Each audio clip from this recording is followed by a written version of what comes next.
Okay, so first of all, welcome everyone. Thank you for joining. I'm very happy to see so many familiar faces also joining today.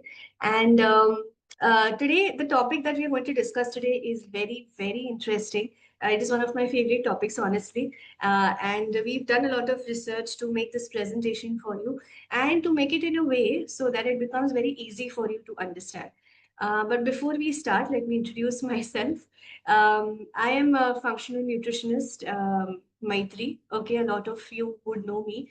And for those who don't know me, I work alongside Hariprita and Asad, who are also our nutritionists. And we are going to cover a very interesting topic today.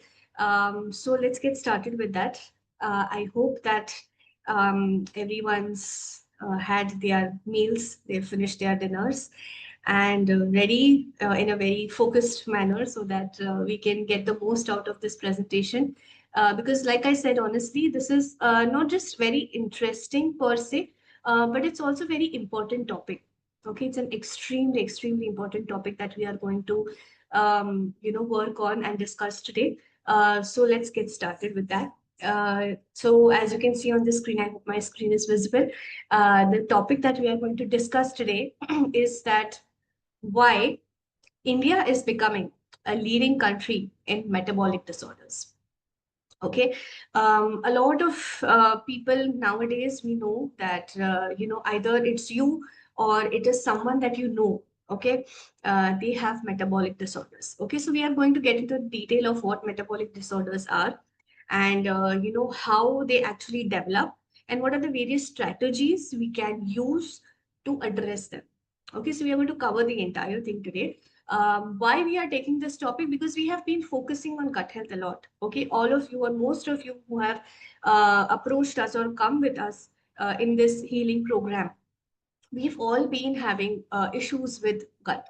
Okay, either it's acid reflux, or you have IBS or IBD or SIBO or some of the other gut related issues. But what most people don't understand is that your gut is not the only one that is suffering. Okay. Sometimes when your gut is suffering, it impacts other organ systems also. So today we are going to understand about these other organ systems because I think a lot of you have done your blood reports also, and you see that you have high inflammation. You see that you are pre-diabetic or you are diabetic, you have high cholesterol levels, all of this. Okay. But what is the solution?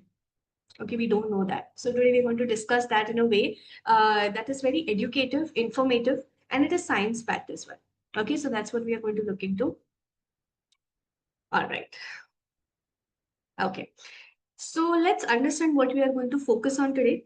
The first is why India is leading in metabolic disorders is what we are going to understand. Second is understanding the metabolic disorder itself, what it is and how it develops. The third is bring truth to light about nutrition. So there are a lot of misconceptions, a lot of myths, and there is so much information available. Okay, there is multiple amount of information. You go on Facebook, you go on YouTube, you go on Instagram, your neighbor, your parents, your grandparents, your relatives, your friends, everyone has something to comment about nutrition, about diet, health. But how much of that is true? Because some of it comes from their experience, okay? But what one person experiences is not going to be the right fit for everyone. Correct? So what we're going to understand is what nutrition really means, okay, what it means to follow a very nutritious diet and how to actually do it. And finally, we are going to also discuss about diabetes, blood pressure, fatty liver, thyroid problems, and how to tackle them. Okay. By the end of this session, you will know what most people don't know. Okay. And you will be able to use this information in a very powerful manner to heal yourself. Okay, so that is the main aim so that you are able to understand what is really going on in your body, to identify it, and then to work on it. Okay, all right. First is understanding metabolic disorders. So let's understand what's happening in India. Okay, we are all Indians. We need to know what we are really doing that is wrong.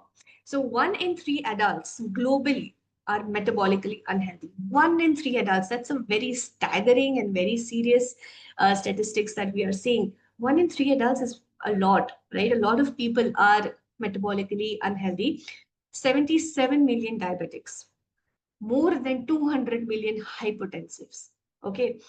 Early onset, poor diagnosis, and high complications are the major reason why we have these statistics right now.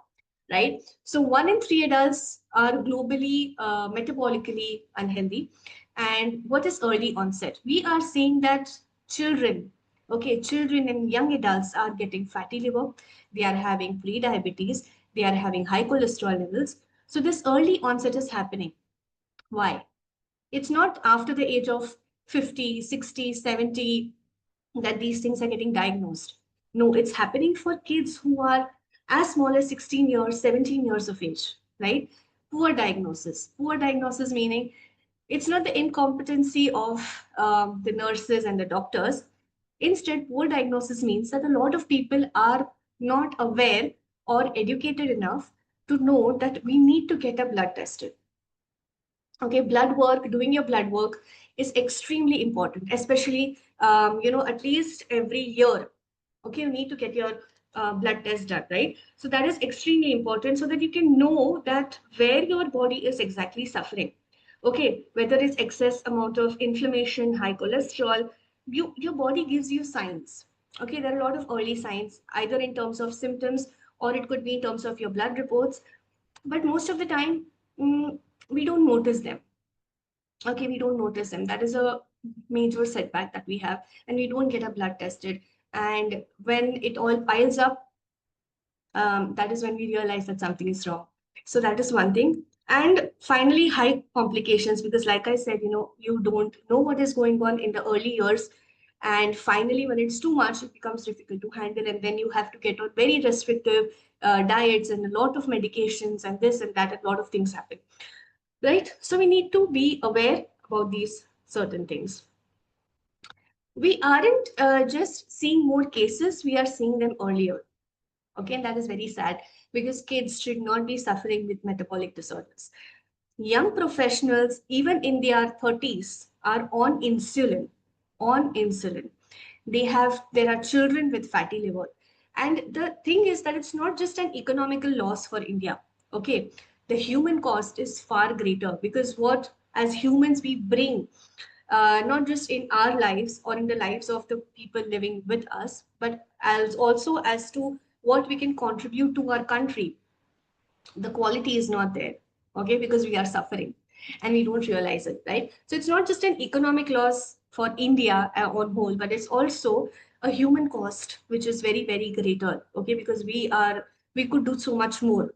Okay, but our effectiveness, okay, and the capacity that we have is highly reduced. Of course, when you are suffering with some of the other issues which is causing low energy, irritability, brain fog, moodiness, a lot of sleepiness, and you're not able to eat well, you're not able to digest things well, it all has an impact on how much you can contribute to your family, to your friends, to your work, and to your nation, right? So it all has an impact and it's all connected.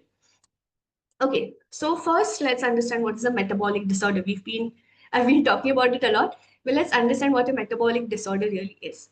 It is basically dysfunction in your metabolic pathways that involve energy production, energy storage, and nutrient breakdown. Okay, so that is what metabolic disorder is. It results from dysfunction. So basically, your organ systems are not working very well. Okay, and that gives rise to other issues. So let's start with an activity first. Can you name some metabolic disorders? Now, I know most of you would know what metabolic disorders are. So let's start with that. I'm starting with the first one, which is very common, which is diabetes. I want you to type out in the chat box certain metabolic disorders which you know, which either you are suffering from or your family is suffering from. All right. And then we'll see, where we are at. So let's do that. Yeah.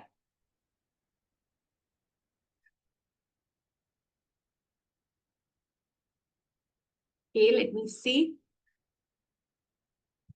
Okay.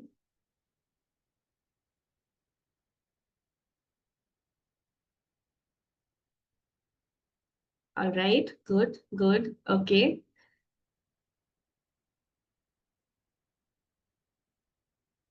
Okay. Nice. Okay. So yes, of course, people have named fatty liver, they have named thyroid, multiple disorders. So absolutely correct, absolutely correct. Even PCOS, yes. Okay. So all of these are some of the metabolic disorders. What is the cause of metabolic disorders? Okay, so we named all of these. This entire tree is, all the metabolic disorders we have. So there's diabetes, there's cardiovascular disease, there's joint pain, obesity, blood pressure, PCOS, all of this. Okay, these are all metabolic disorders, right? What is the reason it is all this is happening? Is because of insulin resistance. Okay, all of this is developing because of insulin resistance. All right, so let's understand what is insulin resistance. Insulin resistance is basically caused when you are either taking too many medications from a really long time, okay, which affects the functionality of your systems in the body, or when you are having a very sedentary lifestyle. Okay, sedentary lifestyle is absolutely no exercise, you have a sitting job, so the work aspect is not there much, the movement aspect is not there.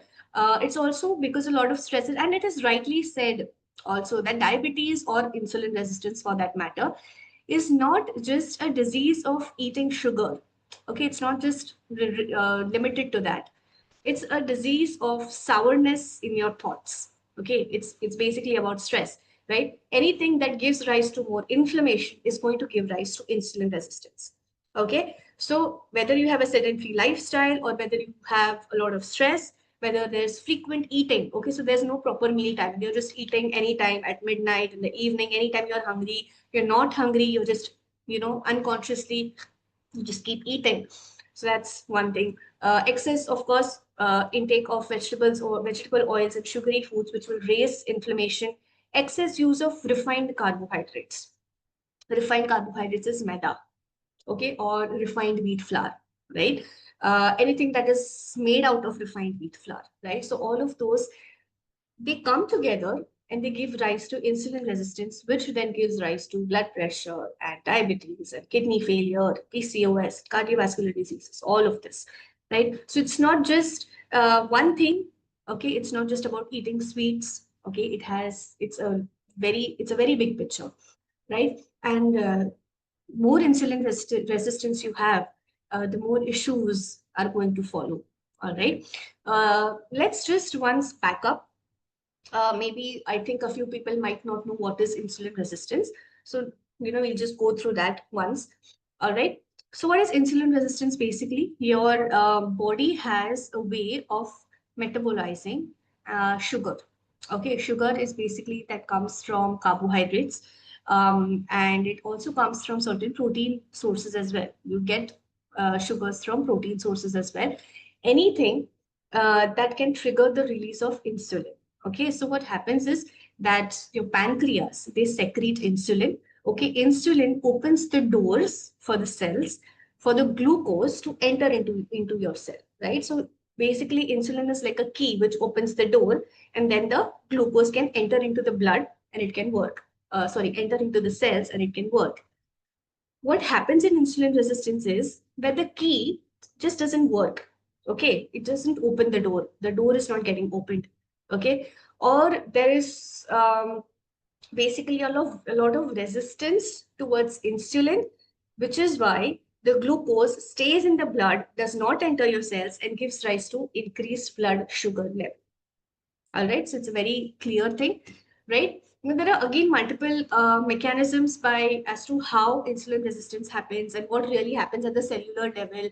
So it's a very big mechanism, but this is just an overall picture to help you understand that your pancreas, they secrete insulin so that the cells can get glucose inside, okay, and the glucose can fulfill its function. However, when the cell is not receptive towards insulin, when it doesn't identify insulin or it becomes resistant to insulin, that is when the glucose does not enter the cell, it stays in the blood. Okay, and that causes the problem. All right.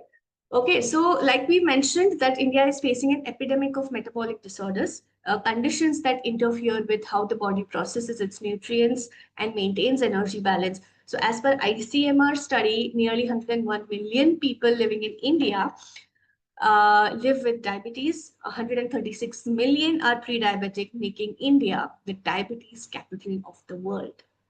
And this is one place where we do not want India to come first, right? Alongside that, we also have a lot of hypertension cases, dyslipidemia, obesity, PCOS, hypothyroidism. All of this is also sharply rising because, like we said, if you have diabetes and if you have insulin resistance, it's not going to be a long time before you will develop some other disorder, right? Because insulin resistance is the root cause, and excess inflammation is the other root cause, right? So what's happening is this double burden. Okay, let's understand what is double burden. We have obesity along with malnutrition. Okay, what is obesity along with malnutrition? It means that we don't have shortage of food in India. No, we have lots of food. Okay, we are an agricultural country, so we have lots of food available. But somehow, what we are doing is we are taking in a lot of calories, but not enough nutrition. Okay, so there is calorie intake, but not enough nourishment. So what is happening is that we are eating a lot of empty calories. Okay, empty calories are those which don't give a lot of nutrition, have very little nutritive value. Okay, so what is happening is that we are still gaining weight. Okay, we are eating, we are eating, we are eating, but we are not getting nourished. Okay, and why is that happening? We'll check. So it is basically due to either the kind of food that you are consuming, or it is due to some gut related imbalances, which is why nutrient absorption isn't happening properly. But for a major reason, it's the kind of food that you're consuming, right? So obesity is rising because of that. Okay. Previous dysfunction was urban centric. Okay, we used to see a lot of obesity related cases in urban cities, big cities, like Mumbai, Bangalore, Ahmedabad. You see in Delhi, you'll see those kind of, dysfunctions more easily as per research in urban centric areas. But now we are seeing those in rural areas as well. Okay, why in rural areas? They don't have McDonald's and they don't have all those restaurant joints. Then why are they also having the same issues? Because what has reached them are packets of chips, packets of biscuits, packets of ketchups, and very little nutritional education as to how harmful they are and how you need to consume them mindfully. Okay, so that is also something that's happening. So kids and teens with fatty liver, borderline cholesterol, all of this is happening, and it's no longer just about obesity, it's a metabolic chaos. Okay, your body systems are not functioning optimally and are not supporting each other. Okay, so it's not about you've gained weight in your arms and in your belly and in your thighs. It's not limited to that. Okay, that's just a symptom. It's just showing you that something much bigger is happening inside. Okay, and the reason is what you are putting inside, right? Easy availability of inflammatory foods has increased. Okay, it's very easy availability. Zomato, Zepto, Swiggy, what else? So very easy availability, right? Low cost and discounts. Everybody is giving discounts nowadays, and you can get a vada pav for 5 rupees, for 10 rupees, for 12 rupees, and for 200 rupees. Okay, so there is low cost also, there's high cost also. So it's not just about the urban population now getting access to these foods. Rural areas also with low socioeconomic background people also have had easy access to inflammatory foods and lesser access to anti-inflammatory foods, and that is not okay, right? There's a lot of busy lifestyle. Of course, there's a lot of busy lifestyle. We have responsibilities for work, for family, and I'm not just talking about taking care of a family. I'm talking about taking care of yourself as well. Even that has taken a backseat nowadays. Their stress and overworking has become a trend. Unfortunately, it's a competition about putting in more hours of work and not caring about your health.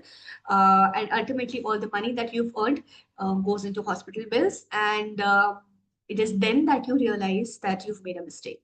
So I understand everyone has priorities, whether it's family related or work related. But it is also important to just take a little bit of time out to just view the overall picture of what you are eating, what your lifestyle has become, and how you can change it. Okay, because if you don't do it now, ultimately, only you are the one who's going to suffer, and no one else will be able to help you out. Okay, you can't really share that kind of pain and suffering. It's going to be you. Of course, others would be affected, but that's a secondary thing, right? You yourself would be affected, correct? Then there is also poor nutrition and education. So yeah, not a lot of understanding about reading nutritional labels and what you're eating on your plate. Okay, when you look at your plate, do you anytime think about or be happy or grateful about the amount of nutrition that you're getting from your plate, from the vegetables that are cooked, from the dal you're eating, from the roti you are eating, from the curd and the buttermilk that you're having, right? So this is also something that you need to know, that nutrition comes from what you're eating at home and not from something that comes in canned bottles or in frozen food department, so we need to try to make better choices basically. Don't know about reading nutritional labels. So like I said, that's one thing. There's poor sleep quality and sedentary lifestyle as well. Okay, so overall, not a lot of movement, and sleep is taking a hit. Sleep is where most of your recovery is happening. And if the recovery is not happening, the next day you are going to feel more hungry, you are going to feel more sleepy, more tired, and more angry on your family, on your co-workers, and everyone around you, right? And that is not very good either. Okay. Our ancestors ate food, but we are eating food products. Okay, it's a very powerful sentence, something to think about, because our ancestors, they used to eat real food. Okay, they used to eat vegetables and dals and beans and different kinds of millets. Okay, they used to eat all those things, that were very, very healthy, and they had really good quality food. What we are eating are products. We are eating cheese, and we are eating canned foods, and whatever it is that comes in those bottles, those powders, green powders, which have a lot of different green leafy vegetables, and they call it super green powder. It's not super green powder. Okay, you don't need that if you have natural food. So what we've done is we've removed natural food away from our diet, and we are focusing too much on products. Okay, breakfast cereals, biscuits. Those are all products that we are eating, food products. It's not real food, right? We need to have a good amount of real food. In our plates. And I understand for people who have a lot of work, okay, they have a lot of responsibilities, it can be a little difficult, which is why, meal preparation really helps. Planning out your week really helps. And there are again multiple things that you can do. And as long as you follow the 80-20 rule, I think you will be good to go. Where 80% of the time you are eating homemade food, and 20% of the time is when either you're going out, or you are in a rush and you ate something. That's a different story, right? So that balance needs to be there. The shift to synthetic industrial diets is the fastest path to chronic inflammation and metabolic failure. Okay, we are uh, concerning ourselves too much about what the people are eating, the westernized countries and the Western people, what they are having. And we are forgetting the amount of Ayurvedic knowledge that we hold, and that doesn't make a lot of sense, because India has a lot of knowledge, we have a lot of traditions, we have a lot of cultural diversity, we have tremendous resources with us, and unfortunately we are not able to grasp them, we are not questioning enough, and and we are just copying what the Western countries are doing, right? So let's understand how metabolic dysfunction starts. At the root lies cellular stress. Okay, your body is made up of cells, right? So at the cellular level, there is an increase of stress. There are overfed cells. There is undernourished mitochondria, which is your energy house, and hormonal traffic jams across systems. So your hormones are imbalanced, your cells are overfed, but your mitochondria is somehow undernourished, and everything from your liver to your gut to your thyroid gets involved. Okay, so it's not always about just one organ. Your gut, liver, pancreas, thyroid, brain, they are all interconnected through nutrients, through hormones, through immune responses. So if one system fails somewhere, or if one system is burdened, the other system is also going to face the repercussions, right? Think of it as a biological web. A disturbed gut will impact your liver, a disturbed liver will impact blood sugar regulation, which will then impact your thyroid function. So everything is connected and everything matters. Okay, there is no organ in your body that is less important, right? Imagine that in a basket you've kept multiple fruits together and there's just one bad fruit that you've put in the center. Within the next few days, what happens? All the fruits will go bad, right? So what is happening is that everything is affected if one organ is affected, because they are all connected. They are all connected by the various cells, by the immune responses, by hormones, right, by neurotransmitters. So you need to take care of each and every organ. And to know if everything is working properly, you need to get your blood work done from time to time. You need to check on your own symptoms. You need to pause and have some time to think about how energetic you feel throughout the day. And to just pause and think about what you have been eating, how you have been living. You just need to pause. I think the answers lie inside you. And it's rightly said that what you don't change, you choose. Okay? Because whatever changes that you're going to make, whether it's with regards to your diet, whether it's about choosing to eat healthy, choosing to sleep early and not scroll on your phone, to make sure that you drink enough water, all of this is going to require effort. Okay? Without effort, you won't be able to get any good outcome. There is no shortcut. There is absolutely no shortcut, right? So what you don't change, you choose. Okay, you are accepting what you're not changing. Okay, that is something to keep in mind. Now, let's understand. If you are someone, okay, let's see if you check any of these boxes. Are you someone who's not eating out a lot, or you eat sweets only, once or twice a week only, or your work involves a lot of walking, so you feel that you don't need extra exercise, or you're sleeping late but not too late, so 11:30 p.m. or 12 a.m. You are using healthy cooking oils to cook your meals. You're eating fried foods only once in 15 days, and you're eating very mindfully. So you're taking care of all of these things, right? But still, somehow, your blood work is not optimal. You still have been diagnosed either with fatty liver or diabetes or blood pressure or thyroid or even gut related issues. Why is that happening? It's because people need to understand the cumulative effect of what you are doing. Let's understand this. It's a very good experiment. So on Monday, let's say you had a puja, okay, and you had some shida. On Tuesday, someone got gulab jamun in the office. You just had, one small gulab jamun. Then on Wednesday, you just had a sweet tooth, so you had dates, okay, which is healthy, right?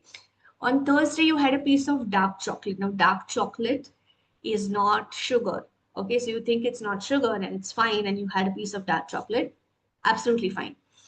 On Friday, you had a mango milkshake with sugar.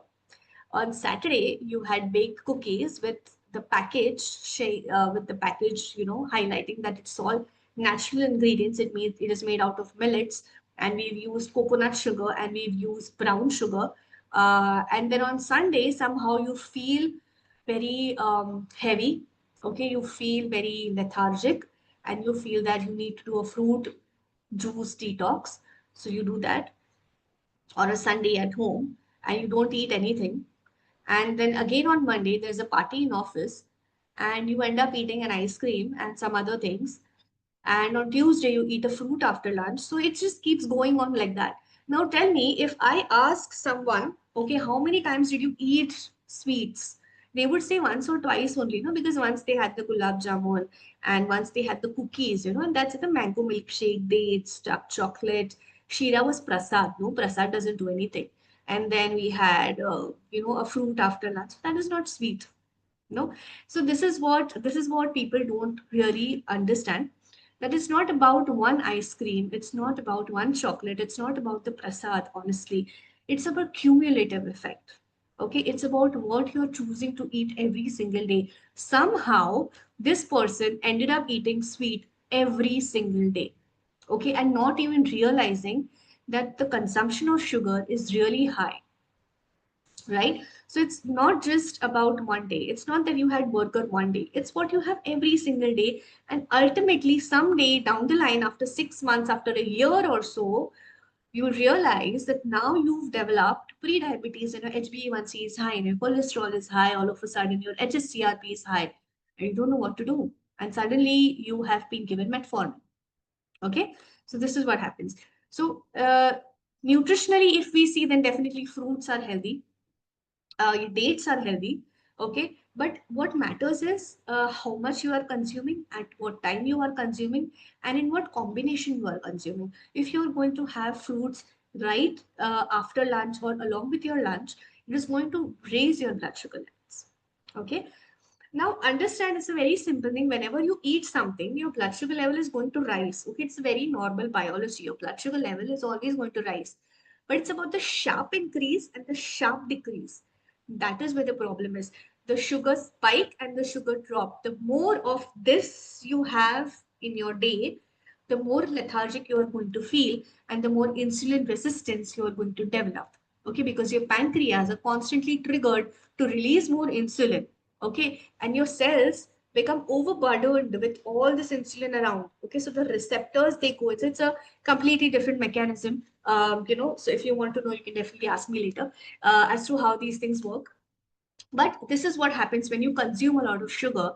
um, Insulin resistance is going to develop. The more amount of spikes you have, the more insulin resistance you're going to develop. If you are someone who really wants to know these mechanisms, I would love to explain it to you. So reach out to me and we will discuss this. Okay. Do these food items on the screen contain sugar? I want you to type in the chat box. I'm just going to say what these are. The first one is bread. The second one is ketchup. And the third one is a cereal. I just want to know, do you think that these food items are sugary or they contain sugar basically? Just type it out in the chat box and I'll see that. Yeah.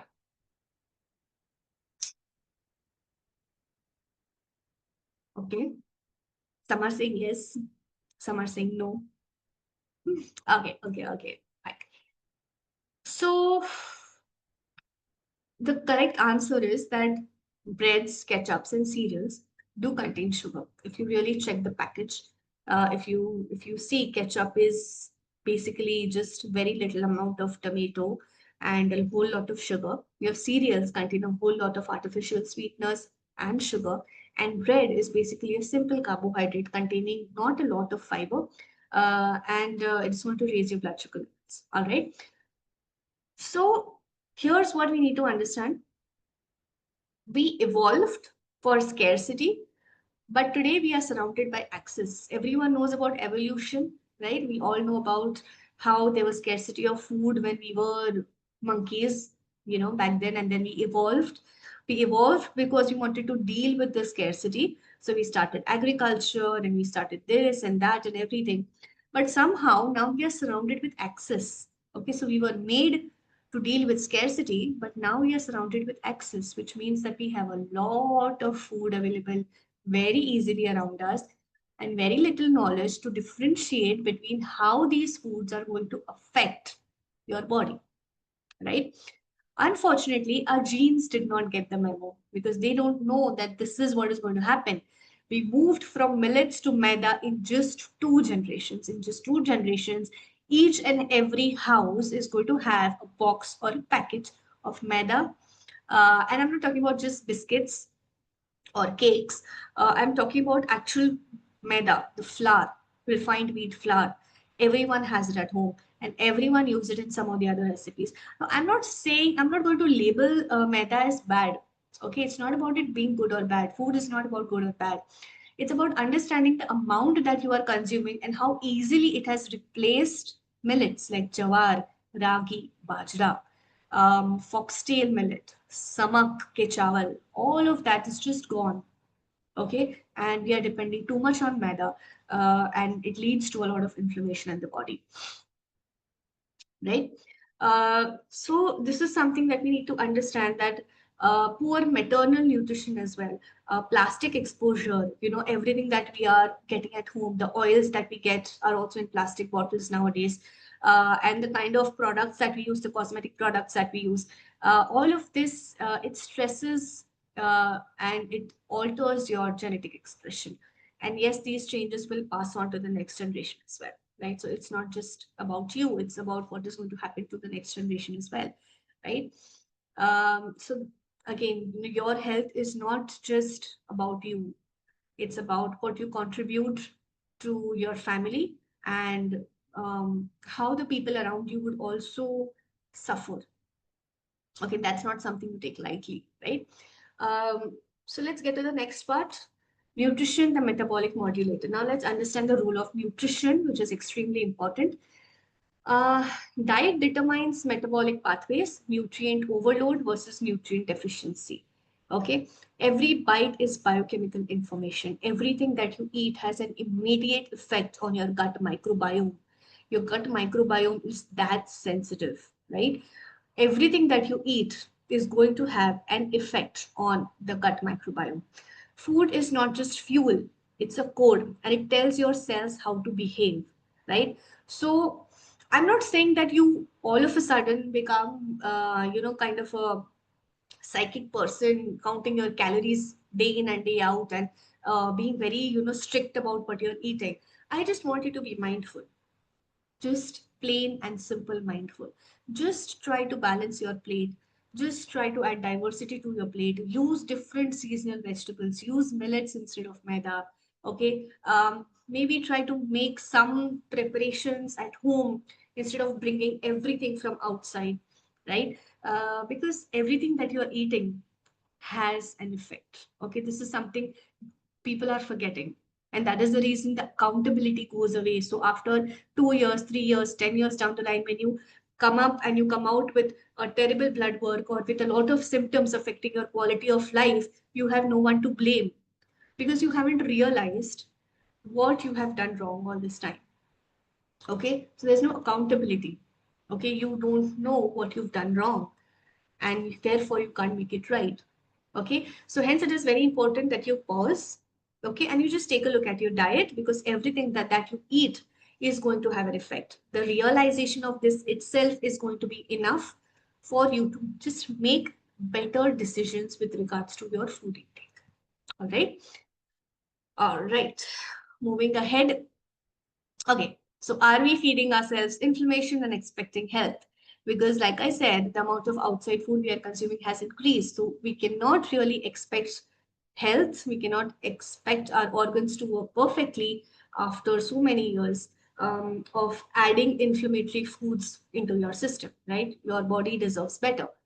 So yes, we are overfed, but somehow undernourished. In India, people have a lot of vitamin D deficiency, B12 deficiency, magnesium, zinc. All of these deficiencies are there, and these deficiencies themselves can lead to insulin resistance and thyroid issues. Again, all of this is happening because there's low diversity. Like I said, people are either too busy, or for some or the other reason, or easy accessibility, availability. I think that diversity has taken a backseat again. Okay, people are just eating the same kinds of things again and again and again because it's very easy, right? Soil depletion, of course, the soil is not as nutritious as it used to be before because of, again, farming practices that have changed. And there's also poor absorption because somewhere your gut health has also, your gut health also has been affected. Okay, now the first one is diabetes, which we are going to discuss. So just we'll be really quick with this. Diabetes, again, what is really happening and what are the various solutions? So like I mentioned previously, what really happens in diabetes is insulin resistance. So your pancreas, they secrete insulin, which opens the door to your cells so that the glucose can enter inside. But when the cells are not recognizing the insulin, or when they are becoming very resistant to answering to the calls of insulin, that is when the blood glucose levels rise. Okay, so over 77 million diabetics are there in India, and India is at the top for that, and we are getting it younger. So people at a younger age are getting diabetes and managing it worse than most of the countries, because again, what happens when you go to the doctor? He'll just give you medicine. And nobody really talks about why you got diabetes, whether the reason was stress, whether the reason was food, whether the reason was that you were not sleeping on time. Nobody's discussing that. And ultimately, you go to the doctor, they'll give you metformin. After 2 years, the dose of metformin will increase. After 2 years, along with metformin, You will also get a prescription for high blood pressure, and then all of a sudden you will start feeling low on energy, and then suddenly your thyroid problem is also there. So it's one, two, three, four, and done. So we don't want to live like that, right? Okay, moving ahead. What drives insulin resistance? High sugar, low fiber. When fiber content is very low, that is when you get insulin resistance. What is fiber basically? Fiber, protein, fat, all of these, they are the clothes that your carbohydrates need to wear. Okay, so your carbohydrates need to wear clothing, which are called protein, fats, or fibers. So the sugar level doesn't spike. You need micronutrient deficiencies to be taken care of, and sleep deprivation and stress is another reason why insulin resistance develops. So diabetes does not start in your pancreas. Okay, it's not about insulin secretion always. It starts in the gut, it starts in the diet, it starts in the stress system. So it's the end point of a long metabolic breakdown. When you get diabetes, understand that it hasn't happened overnight. It was not the ice cream you had yesterday which gave you diabetes today. It doesn't work like that. It's years of eating in a way that was not very disciplined, which is why at the end now you've reached the point where you're finally diagnosed with active diabetes. Okay, so that is what happens. Preventing diabetes now, of course, we need to take a look at the positive. We need to see what we can do, right? What's in our control. So, adding foods that are rich in magnesium, chromium, zinc. You need to balance your plate with a good amount of protein, fiber, good fats, and complex carbohydrates. Complex carbohydrates come from millets, they come from various kinds of beans and lentils. And we can reverse diabetes as well as pre-diabetes with a good diet and lifestyle change. Every teaspoon of cinnamon that you have, or every handful of nuts that you have, it counts. This is the power of functional nutrition. Okay, you don't always need medicines. A lot of people have reversed their diabetes, they no longer take metformin, and they are living with constant, stable energy throughout the day. So that is possible with these changes in your lifestyle and diet. Okay. So I'm not sure how many people over here would know about glycemic index. Okay. But let's just understand in very simple terms that any food that will raise your blood sugar very sharply has a higher amount of glycemic index. And these foods basically are white breads, biscuits, poha, all of those. So what you do, like I said, you need to give a clothing to your carbs, no? So if, for example, you're having poha, how to make it more nutritious? You add more fiber. So you put some sprouts on top.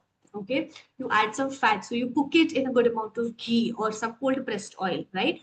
You add a little amount of peanuts to it, right? So that also gives a little amount of protein here and there. So this is how you kind of give clothing to your carbohydrates, which is your poha, so your blood sugar doesn't rise, right? Frequent spikes means that there's going to be an insulin burnout. Okay, so you need to swap your breads, biscuits with millets, legumes, and slow carbohydrates, which are your vegetables, and your nuts and seeds. Okay, those are slow carbohydrates.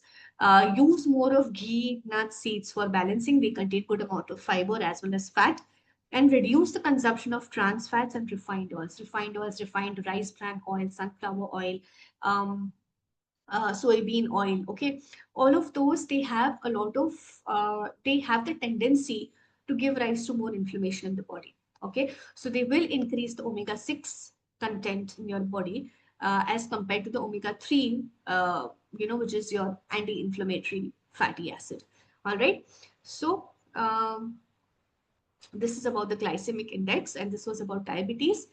Very simple. Now we'll get on to the next one, which is hypertension in India. The pressure is rising.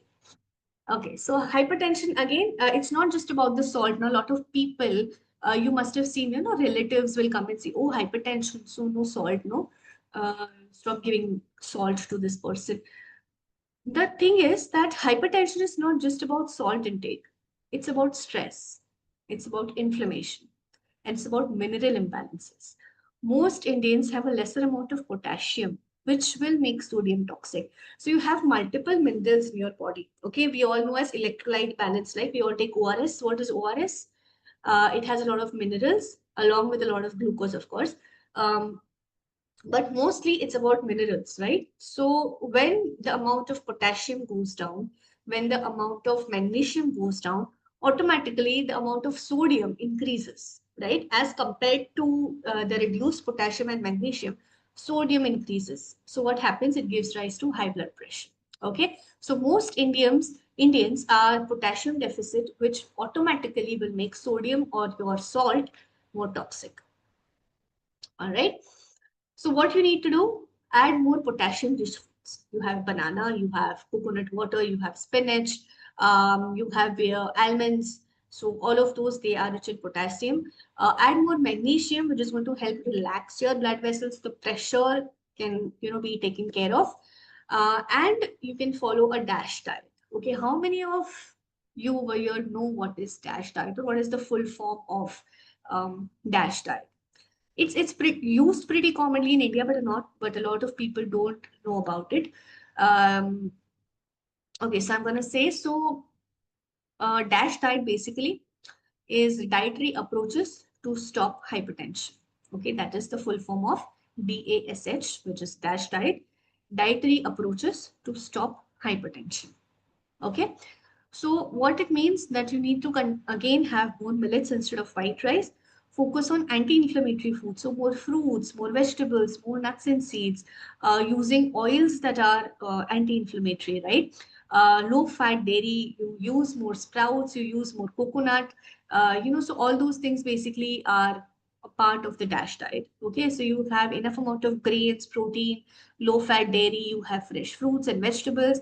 So all of this helps to lower your blood pressure and automatically, kind of reduce your dosage of the medicine that you are taking to manage your blood pressure. All right. So basically, it's all about reducing inflammatory foods, a lot of sugar and saturated and trans fats, basically that come from vegetable oils and chips and all packaged foods. Next is thyroid dysfunction. Thyroid dysfunction, again, it is related to autoimmunity. Hashimoto's, I'm not sure how many people would have heard of the term Hashimoto's, but it's basically a kind of thyroid and immune dysfunction coming together. Okay. So again, nutrient deficiencies like iodine, selenium, zinc can actually cause these issues. And there are a lot of endocrine disruptors. Now, this is not just for thyroid function, it's also for people who have PCOS. Try to reduce endocrine disruptors or anything that can imbalance your hormones. Okay, so that could be the perfumes you're using, the cosmetics that you're using. Just make sure that they are clean, the ingredients are clean, and not a lot of chemicals are used, lesser amount of plastics.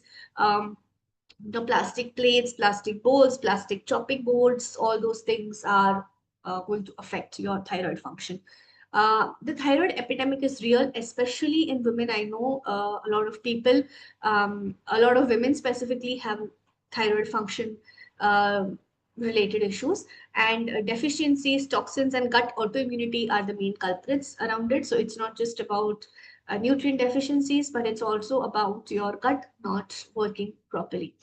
And these are some of the foods that will help with thyroid function. So various different types of cruciferous vegetables and dark green leafy vegetables, uh, dark green leafy vegetables, a lot of fish, chicken, yogurt, Brazil nuts, high in selenium, coconut oil, seaweed, high in iodine, bone broth, which will help heal the gut.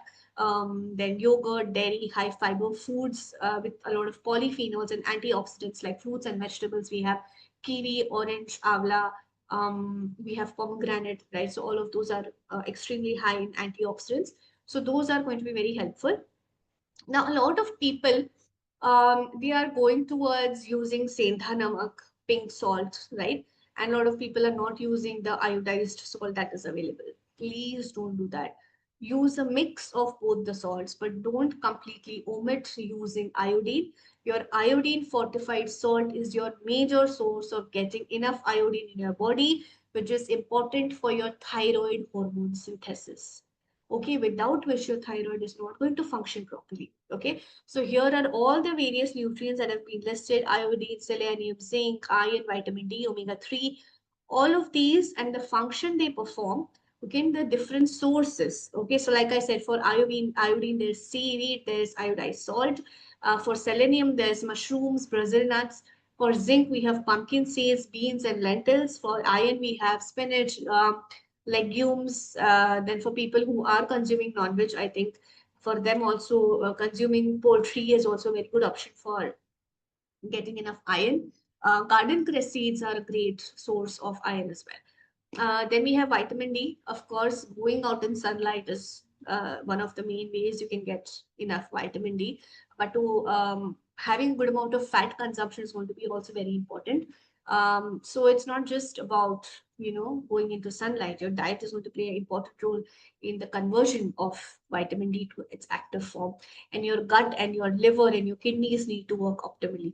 Then you have omega-3 fats, which are going to help reduce inflammation. So you have chia seeds, flax seeds, walnuts, all of those, which are going to be helpful. Okay. Goitrogens, now for all the people who have thyroid already, you would have heard your doctor tell you to not eat goitrogens. So they are basically raw cruciferous vegetables, which may inhibit the uptake of iodine. Now the truth over here is that when you cook these goitrogens basically is the cabbage or the cauliflower that you make at home. If you are cooking them, most of the goitrogens are deactivated. So you can very easily consume your cruciferous vegetables very safely, and without taking a lot of tension. You can definitely have those. Okay, so nothing much to worry about. Finally, we have dyslipidemia, means higher amount of bad cholesterol and lesser amount of good cholesterol. So again, like I said, low HDL. HDL is high density lipoprotein, which is your good cholesterol. Okay. Um, so when you have lesser amount of good cholesterol and more amount of LDL, which is your low density lipoprotein, that is when you call it dyslipidemia, or the balance isn't established properly. Your triglyceride levels are higher. Most of the people think that you get dyslipidemia or higher cholesterol levels or high triglyceride levels because of consumption of a lot of fat. Okay, so ghee, oils, coconut, nuts and seeds. So people stop consuming all of this once they get high cholesterol. What people don't understand is that the high cholesterol that you're worried about is not coming from food. Okay, the amount of cholesterol you get from food is actually very less. Okay, cholesterol is actually converted into your body. Okay, it's actually made in your body. So the more sugar you have, sugar gets converted into cholesterol, and that gives you dyslipidemia and fatty liver. So it's not about the amount of fats you are consuming, it's about the inflammation and it's about the sugar consumption. A lot of people don't know this. It's about the sugar that is converted into the cholesterol, which raises your levels. It's not the oil that you are consuming. Of course, if you're consuming refined oils, that is a different story. But if you're consuming cold pressed oils, okay, like groundnut oil, sesame seed oil, mustard oil, coconut oil, even ghee for that matter, all of those are very healthy and can give rise to optimal levels of good cholesterol, right? So when you have high triglycerides and low HDL, that's a red flag for insulin resistance. So again, see, your cholesterol is related to insulin resistance. So everything is basically connected, right? So this is just a diagram of showing you how in a blood vessel there are red blood cells and there is cholesterol that is deposited in the artery, which makes the space very narrow for your blood to pass by easily, which raises your blood sugar, which raises your blood pressure. Okay, what is the solution? Very simple solution. Flax seeds, garlic, almonds. Reduce your sugar intake, increase the fiber, have more omega-3 to raise your good cholesterol. Okay, and we can fix lipids from the kitchen if you add just basic changes if you make to the diet, garlic and more amount of fruits and vegetables and having flax seeds and everything. It is more powerful than you think. Okay, it's going to have a much bigger impact, right? So these are some changes you need to make. Apart from this, now here's another thing that people talk about, that egg yolks and healthy fats raise cholesterol and should be avoided. This is what a myth going around. Cholesterol in food doesn't directly raise your blood cholesterol. It's the trans fat and the sugar driven liver lipogenesis. Lipogenesis is basically cholesterol formation from sugar, which is more harmful. Okay, so you can very much enjoy your egg yolks. Just make sure that you consume it in limitation, and maybe you can try with having two egg whites and one whole egg. That is how you can start. okay, to manage your cholesterol and then gradually increase from there. Um, so egg yolks, not harmful. Okay. So yes, sleep, stress, sedentary solutions are always there. It's not all about food. Sleep deprivation will raise insulin as well as cortisol. Cortisol is your stress hormone. The more cortisol you have, the more insulin resistance will be there. Chronic stress alters thyroid and gut. Sedentary lifestyle will shut down your metabolism. Need to be active. Okay, you need to be active so that your metabolism works optimally. Okay, there is no supplement in the whole entire world which will undo poor sleep and stress. Okay, if your sleep and stress is not proper, no supplement is going to be able to help. Movement, mindfulness, and recovery are essential pillars of prevention.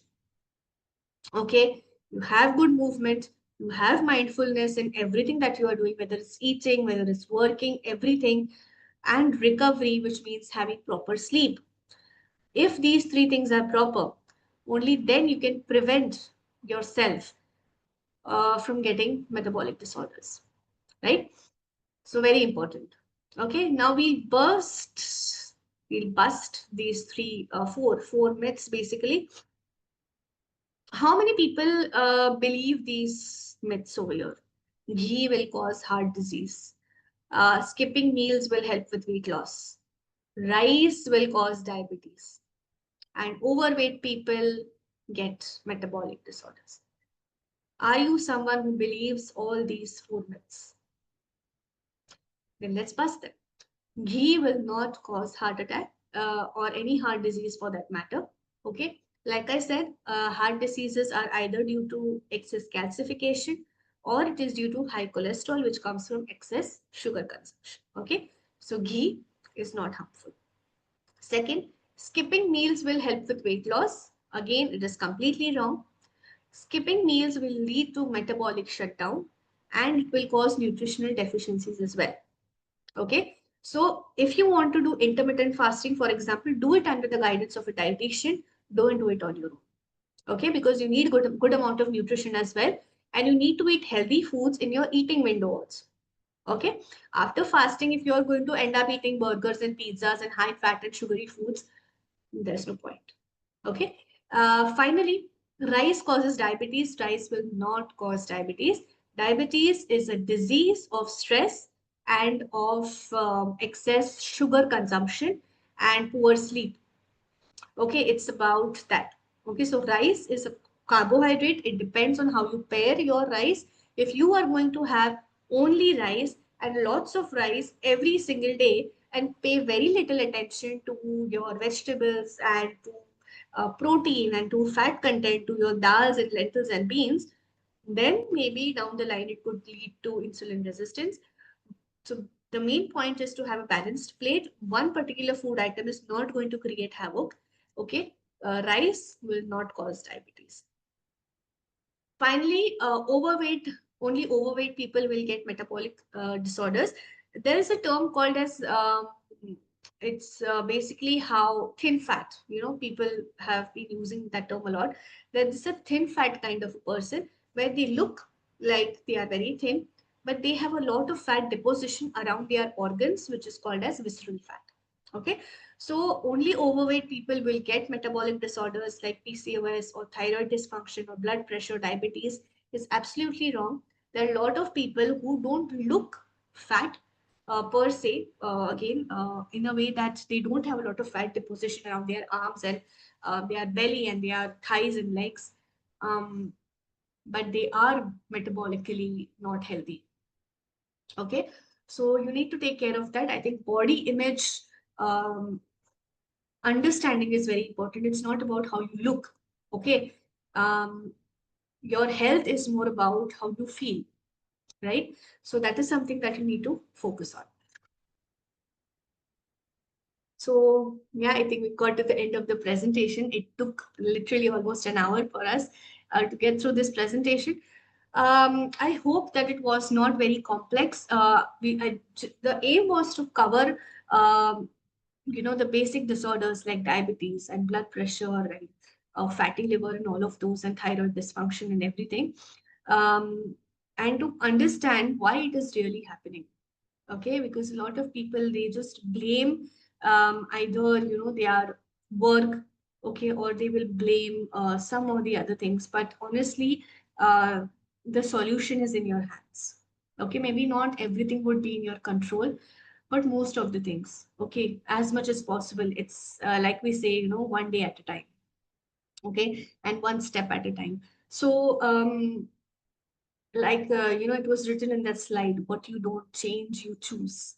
So try to change something, and that is where your outcome will also be different, right? So without that change, and it's not just for yourself, it's also for the people you love who are around you. They want you to be healthy, they want to see you healthy, correct? So that's that. Now time for some Q&A. So you can type it in the chat box and we'll take up some questions. Uh, and thank you so very much for listening to me. Thank you so much. And if you have any more questions somewhere, if you feel that you are confused, you can ask them right now. Those questions, if you want me to explain anything again, please let me know. And I'll do that. And if you want to discuss anything personally as well, you can message me later on. Okay, so that will also work. All right, so let's get to the Q&A session.